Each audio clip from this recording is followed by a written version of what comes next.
Olá, a Lesp Conecta está no ar, seja muito bem-vindo, trazendo muita informação de serviços para você. Olha só, determinar o percentual da população paulistana que já foi infectada e desenvolveu anticorpos contra o coronavírus é muito importante para a decisão de políticas públicas. E está sendo feita uma pesquisa envolvendo várias entidades, você vai saber daqui a pouquinho, e a gente vai entender agora melhor, porque essa pesquisa está sendo feita em 6 bairros, e a gente vai entender a importância dela para a tomada de decisão no governo do estado de São Paulo. Eu vou conversar com o médico Celso Granato, ele é professor da Unifesp, a Universidade Federal de São Paulo, e também é diretor clínico do Grupo Fleury. Muito obrigado por nos atender, doutor Celso. Muito obrigado, eu que agradeço pelo convite e estou à sua disposição. Pois é, doutor Celso, a questão da pesquisa, da testagem é muito importante. E essa pesquisa também, ela vem ao encontro desse anseio que a gente tem de retornar à normalidade, mas, claro, como o governador tem dito, é preciso seguir a ciência. Então, eu queria entender como é que foi feita essa pesquisa, os órgãos envolvidos, o Grupo Fleury também está envolvido, e o objetivo dessa pesquisa também, por favor. Olha, isso foi uma conjunção de vários fatores muito importantes, né? Em primeiro lugar, houve um interesse de pessoas, digamos assim, quase que particulares, né? Como, por exemplo, o Fernando Rainachi, que é um articulista do Estadão, né? Que estava muito preocupado com essa questão saber o que está acontecendo na cidade de São Paulo. Tinha alguns estudos já feitos fora do Brasil, com uma metodologia um pouco diferente, e numa conversa com ele, surgiu a ideia da gente fazer um estudo que fosse metodologicamente muito bem feito, né? Então, o Fernando Renache entrou em contato com o pessoal do Ibope Inteligência, né? Com o pessoal do Instituto Semeia, que é uma ONG que é originariamente fundada por pessoas da Natura, né? E com o Laboratório Fleury e uma pesquisadora da epidemiologia da USP, a doutora Beatriz Tess. Esse grupo, então, nós nos reunimos durante mais ou menos um mês para estruturar uma pesquisa que tivesse o caráter de aleatoriedade, né? Então, nós recebemos da Secretaria da Saúde, da Vigilância Epidemiológica, os dados diariamente a respeito de quais são os bairros da cidade de São Paulo que têm a maior incidência de doença. Quais são os bairros em que a gente tem mais gente que pegou a infecção pelo novo coronavírus? E também quais são os bairros em que a maior parte das pessoas está morrendo. Então, nós fizemos uma junção desses dois dados, incidência da doença e letalidade, e nós escolhemos esses 6 bairros para fazer um estudo piloto. Porque, como esse é um estudo metodologicamente muito cuidadoso, nós não sabíamos exatamente quais são as dificuldades que a gente encontraria. Então, a partir desses dados, nós então escolhemos esses 6 bairros e as residências foram sorteadas dentro desses 6 bairros. Quando a pessoa chega numa residência que foi selecionada, em geral moram mais pessoas, moram 3, 4, 5 pessoas. Então, uma dessas pessoas é sorteada para doar sangue, né? Para doar sangue para poder fazer a pesquisa de anticorpos, né? Essa pesquisa ela é totalmente voluntária, quer dizer, ninguém é obrigado a participar, né? E também é totalmente gratuita. A pessoa não vai gastar nada para participar desse estudo. É colhido sangue através de uma enfermeira do Fleury, né, que normalmente faz essa coleta em domicílio, e a pesquisadora do Ibope, que acompanha essa enfermeira, faz algumas perguntas que a gente gostaria de conhecer, né? Gênero, idade, atividade profissional, se a pessoa tem histórico de ter tido a infecção pelo coronavírus. Então, como a gente tem esse caráter totalmente aleatório, quando a gente tiver esses exames que estão sendo processados hoje, o exame está sendo feito hoje. Não é um teste rápido, é um teste tradicional, pesquisa de anticorpos tradicional para um método comercial, né? Nós vamos saber, nesses 6 bairros, qual é a taxa de positividade.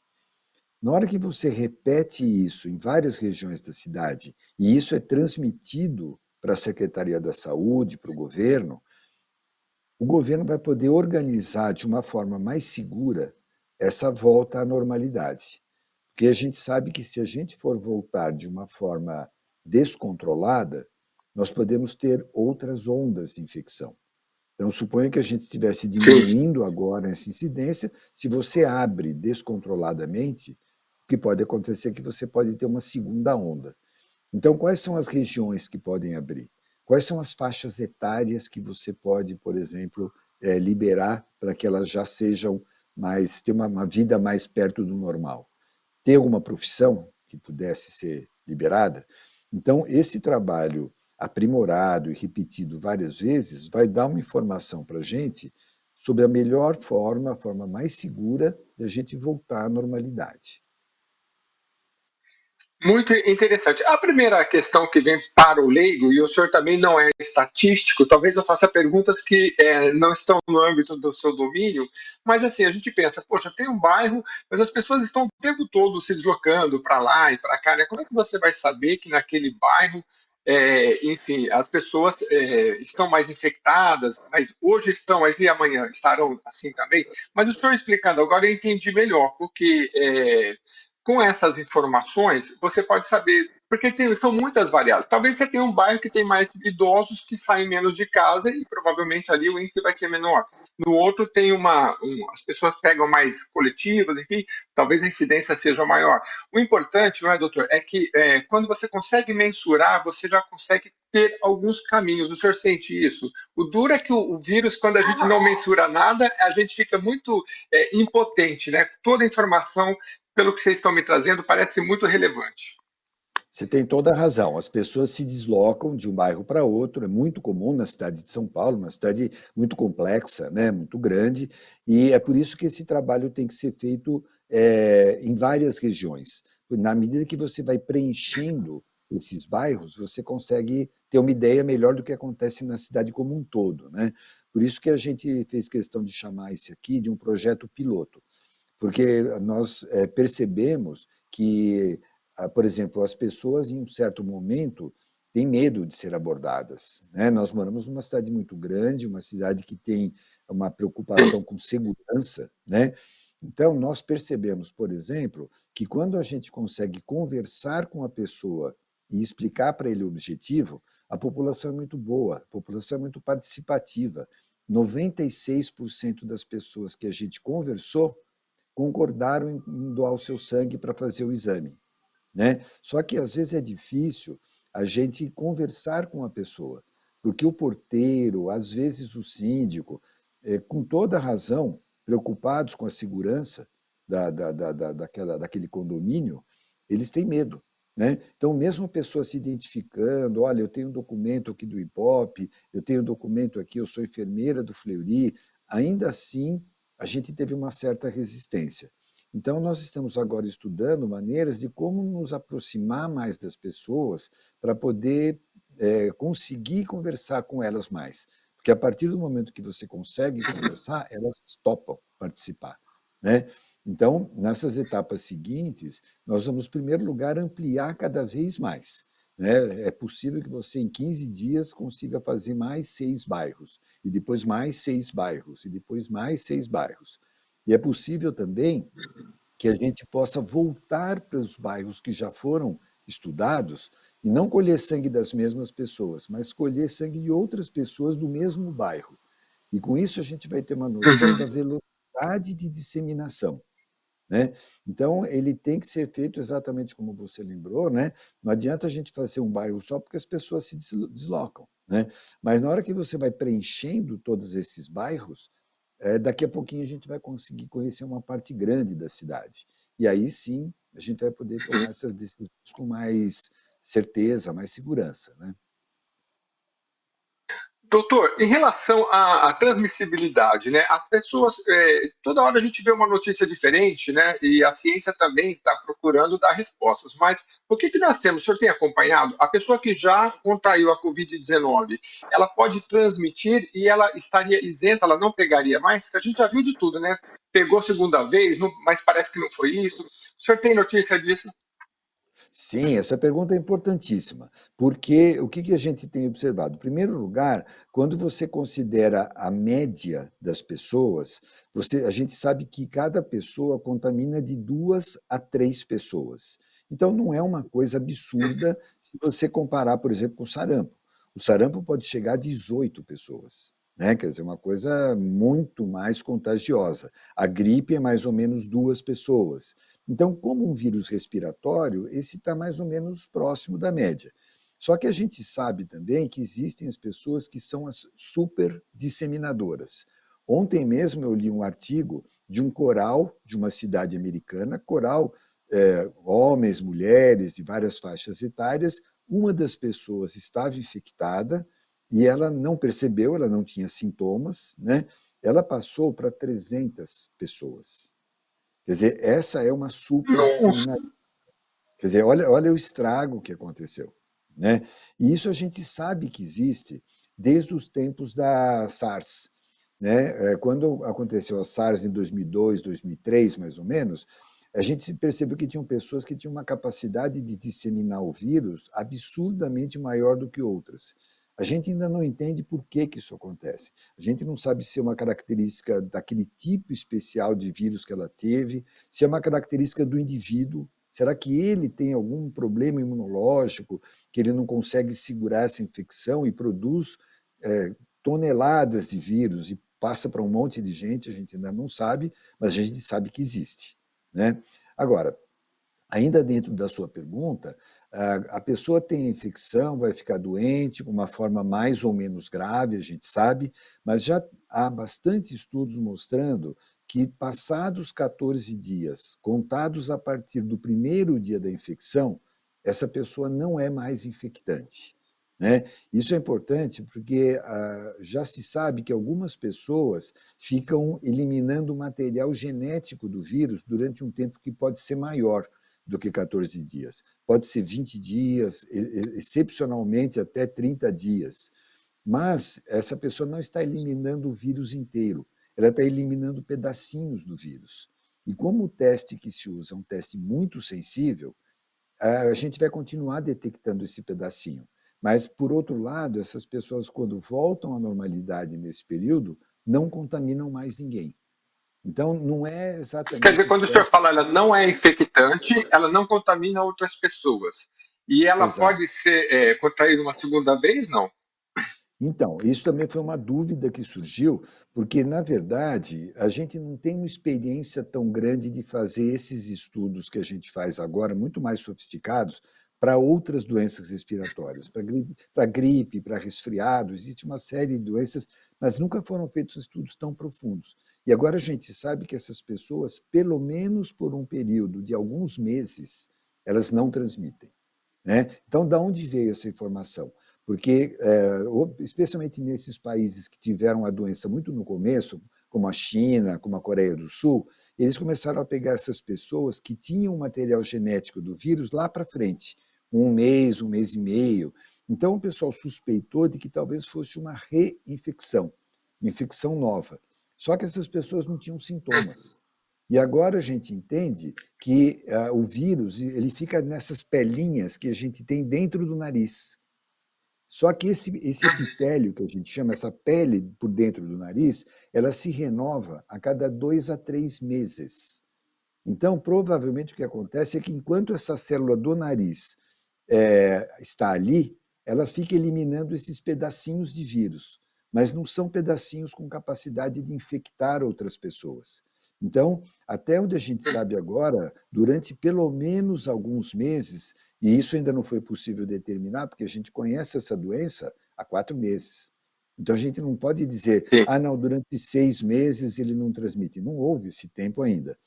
E também, se a gente for extrapolar a partir dos outros coronavírus que são muito próximos a esse, como o SARS e o MERS, SARS, a pessoa não pega a mesma infecção durante 4 a 5 anos. No caso da MERS, pelo menos 3 anos. Então, o conceito que a gente tem agora é que a pessoa que curou, que fez anticorpos, durante um tempo prolongado não vai pegar mais. A gente só não sabe, nesse momento, dizer com certeza quanto que é esse mais. Se é 4 meses, 5 Uhum. meses, 6 meses, não houve tempo ainda. Mas, muito provavelmente, a pessoa adquire uma imunidade que o protege durante alguns meses, pelo menos, depois da infecção. Uhum. O programa, desculpa, Alerta Conecta está conversando com Celso Granata, é professor da Universidade Federal de São Paulo, é diretor clínico do Grupo Fleury, está participando de uma pesquisa muito relevante aqui na capital paulista, que tem como objetivo trazer o percentual da população paulistana que já foi infectada, né? Então, eles estão fazendo esta pesquisa em 6 bairros. E como é que está essa pesquisa hoje, doutor? Tem um prazo para ela ser encerrada? Olha, nós já colhemos todas as amostras dessa fase, foram, se não me engano, 560 amostras, mais ou menos, né? Em termos de número de amostras, ela foi superior àquilo que a gente queria, né?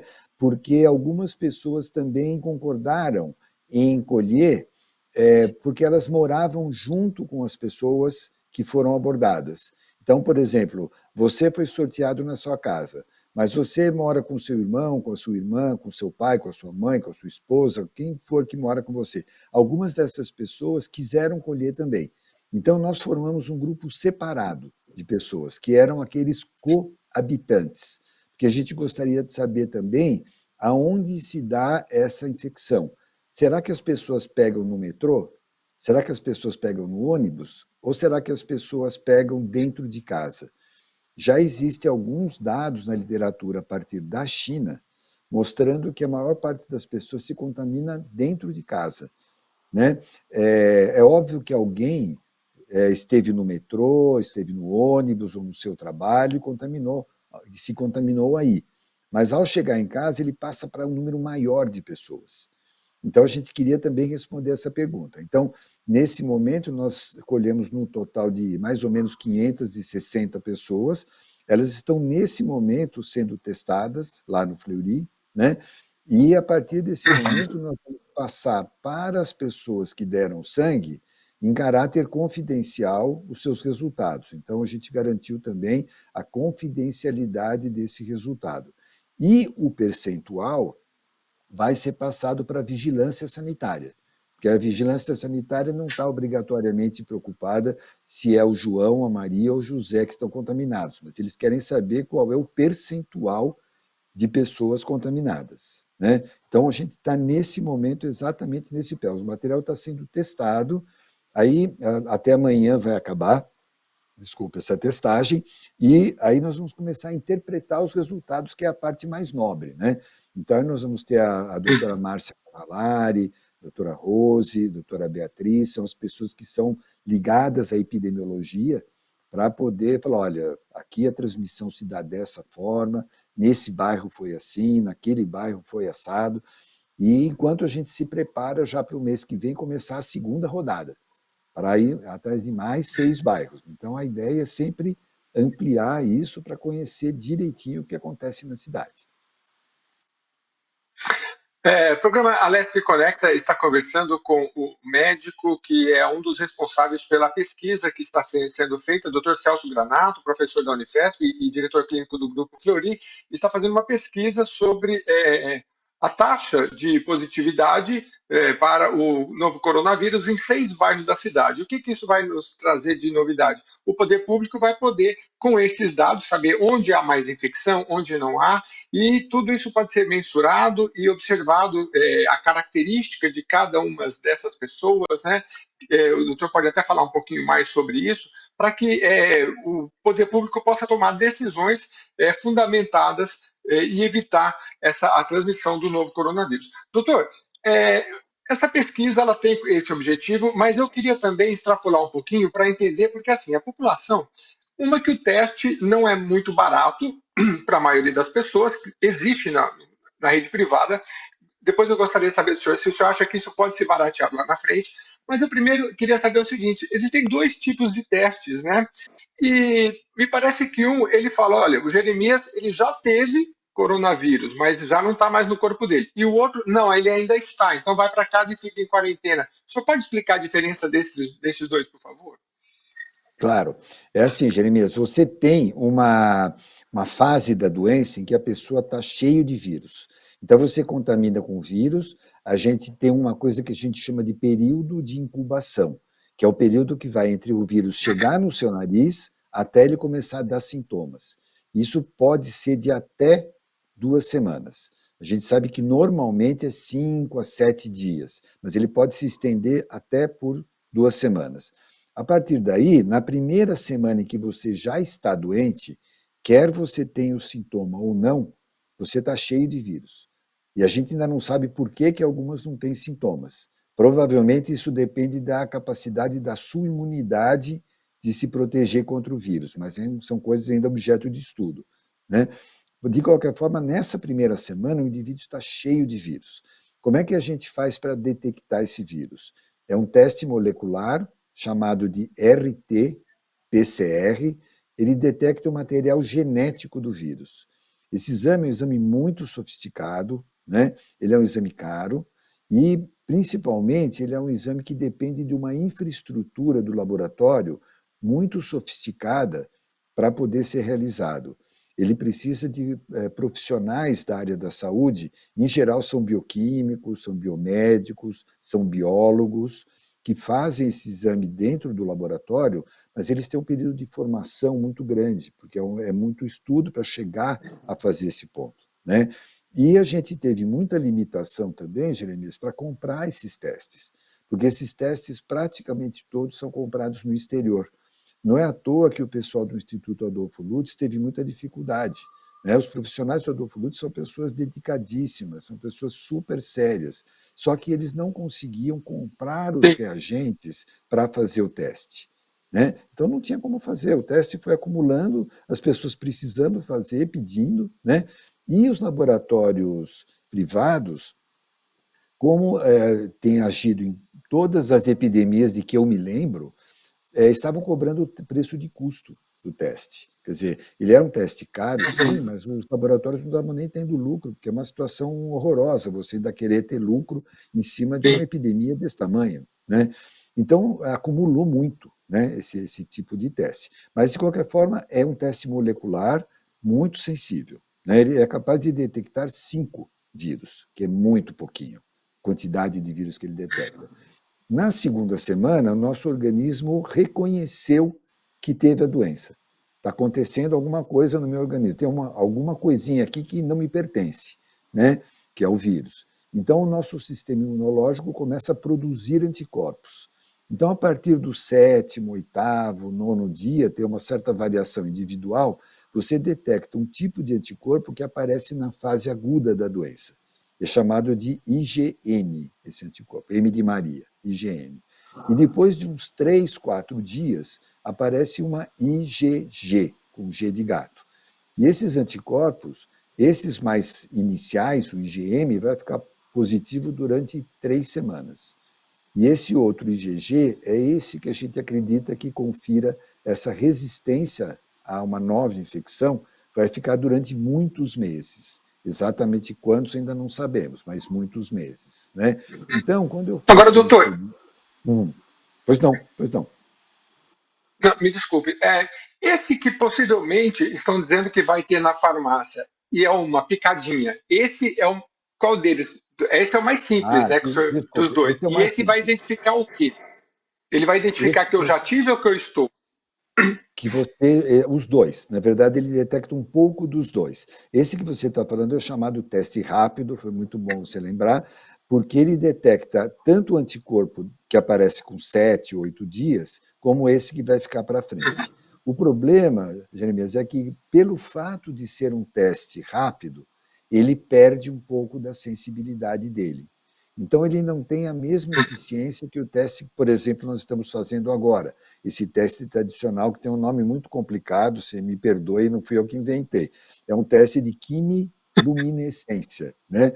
É um teste, é um É. nome estranho, mas é um teste muito mais sofisticado, mas eu particularmente acho válido que seja feito o teste na farmácia, porque ele vai dar uma visão para a gente, embora um pouco subestimada, mas alguma informação sobre o teste, sobre a doença, o que está acontecendo na cidade, porque ele abre a porta para que mais pessoas façam o teste. Então, eu acho importante que seja Uhum. feito, mas ele tem que ser interpretado depois com um pouco de cautela, porque ele não tem a mesma sensibilidade que os testes mais sofisticados, né? De qualquer forma, o teste que nós estamos fazendo é a quimiluminescência, né? E eu consigo, então, saber, ter uma certa noção quanto tempo faz que essa pessoa teve a doença. Suponha, por exemplo, que eu faço o seu teste e você tem um anticorpo do tipo IgM e IgG, os dois positivos. Então, significa que você pegou essa infecção há menos do que 3 semanas, porque é o período que esse Uhum. anticorpo inicial aparece. Se eu perceber que você tem só o anticorpo do tipo IgG, significa que você pegou essa infecção há mais do que 3 semanas. E se você não tem nenhum deles, que é o que vai ser o mais provável, você ainda não teve infecção. Portanto, você é vulnerável, você é suscetível ainda a pegar a infecção. Né? Você vê, Pois é, Gerezinho, a que que ponto chegamos, né, doutor? Parece que a notícia é melhor, é você estar infectado, porque aí a pessoa, de certa forma, tem um alívio, falar, talvez, pelo menos não é certeza, mas se eu estou bem de saúde, daqui para frente eu não vou. A possibilidade de eu contaminar é menor, o senhor disse que não é de 100%, também a possibilidade de eu contrair de novo é menor. Infelizmente, é o melhor dos mundos que a gente tem no atual cenário. Vinha conversando aqui, olha, não é todo dia que a gente tem aqui um representante desta área que é tão importante para a população, mas eu queria deixar o senhor à vontade para explicar ao final se faltou alguma informação sobre a pesquisa que está direcionando o governo do estado para tomar essas decisões. E aí, dentro de 3 minutinhos que está faltando para encerrar, queria falar rapidamente sobre o Telecorona Solidário também, se houver tempo. Mas fique à vontade para finalizar e fechar o que a gente falou aqui. olha, em primeiro lugar, eu queria agradecer, Jeremias, esse espaço que vocês nos proporcionaram, porque é muito importante isso para a comunidade, né, para a sociedade. É importante que as pessoas saibam o que está acontecendo, deem a sua colaboração. Nós vamos voltar, então, a colher material, sangue, daqui a algumas semanas, né? Então, é importante que as pessoas colaborem. Eu queria muito chamar a atenção, então, dos síndicos, dos porteiros, que procurem, então, ter toda a confiança, a segurança de que eles precisam ter, não tem dúvida, né? Mas que eles permitissem que a gente conseguisse entrevistar as pessoas, para a gente juntar a maior informação possível, para que a gente conheça direitinho como é que é a história dessa doença, né? Esse outro projeto que você falou, né, que é o Telecorona, ele vai permitir que a gente esclareça dúvidas das pessoas. Então, nós temos feito um trabalho muito grande com médicos, com pessoas que são multiplicadoras do conhecimento, pode ser qualquer profissional de saúde, né, para a gente conversar e passar essas informações para que mais gente conheça detalhes sobre essa doença. E também gostaria de comentar rapidamente sobre o projeto dos asilos, né? Nós, com a ajuda do Rotary Club, a gente tem feito uma série de trabalhos em asilos de pessoas com idade avançada, aqui em São Paulo e também na cidade de Piracicaba. E com isso nós estamos identificando uma série de pessoas de idade, bem como os seus cuidadores, numa fase anterior à fase clínica da doença. Então, com isso, essas pessoas podem ser isoladas, aquelas que vierem ficar doentes vão ser atendidas de uma forma muito mais rápida e evitar um desfecho que, nesse grupo etário, pode ser muito mais grave. Tá? Então, eu queria contar para as pessoas, porque eu acho que são medidas importantes, interessantes, que eu espero, inclusive, que se repitam em várias cidades do Brasil. Bom, nós conversamos com Celso Granato, professor da Unifesp, diretor clínico do Grupo Fleury. Inicialmente trouxe aí para a gente a pesquisa que está sendo feita com a parceria de outras entidades, trabalho aprofundado para saber como o governo do estado e a cidade, a partir da cidade, e esses dados também poderão ser utilizados para outros, e é uma pesquisa para se saber qual é o índice de taxa de positividade. Né? Ele nos explicou também aqui os testes que estão sendo feitos. O Corona Solidário, eu li um pouquinho a respeito também, é sobre, me parece que é um 0800, que as pessoas das áreas mais carentes, vulneráveis, podem ligar e conversar diretamente com médicos para ter informação. Trabalho muito interessante, desenvolvido por vocês também. E o do lar dos idosos, dos asilos, extremamente interessante também, doutor, porque quantas notícias a gente viu, por exemplo, nos Estados Unidos e na Europa também, os nossos velhinhos morrendo e as pessoas nem sabiam, porque eles eram os mais vulneráveis. Então, assim, não chegou no hospital, às vezes não chegou notícia nem na família. Então, assim, vocês souberam detectar uma fonte importante aí para ser trabalhada. Agradecer mais uma vez a sua participação e dizer que nós estamos sempre abertos aqui para a sua participação. Muitíssimo obrigado. Até uma próxima oportunidade. Nós ficamos por aqui. Você que nos acompanhou, fique de olho aí nas redes sociais, principalmente no nosso canal no YouTube, para rever esses programas e todos os outros com muita informação do Alesp Conecta para você. Até o próximo.